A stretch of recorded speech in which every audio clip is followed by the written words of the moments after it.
মাটি, চাষ পদ্ধতি আর পরিচর্যা কটা মিলিয়ে নেবেন, এগুলো রোগ বলে আপনাকে যাবেই না। এই গাছটা ধরেন আর 1 মাস যদি থাকতো তাহলে 2 কেজি ফলন পাওয়া যেত এই একটা গাছ থেকে।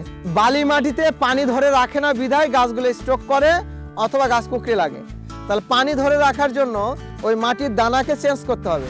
আর চেঞ্জ করার জন্য কি গোবর দেওয়া যায়, তারপরে জৈব সার দেওয়া যায়, তারপরে কচুরি পানায় পচায় দেওয়া যায়। ড্রেনেও দিলেন, উপরে যদি কচুরি পানা দিয়ে পুরোটাই বেড ঢেকে দিতে পারেন পাতলা করে, তাহলে এই গাছে কুকড়ে লাগবে না। আর ড্রেনে গোবর দিয়ে দিতে পারেন, গোবর কাঁচা বলতে হালকা ড্রাই, একদম কাঁচা হলে কিন্তু রিয়াকশন হবে। হ্যাঁ, যে কোনো কিছু পচানোর জন্য গোবর, পাতা, কচুরি পানা যেটাই বলেন, ক্রপ মাস্টার হচ্ছে মহা ঔষধ।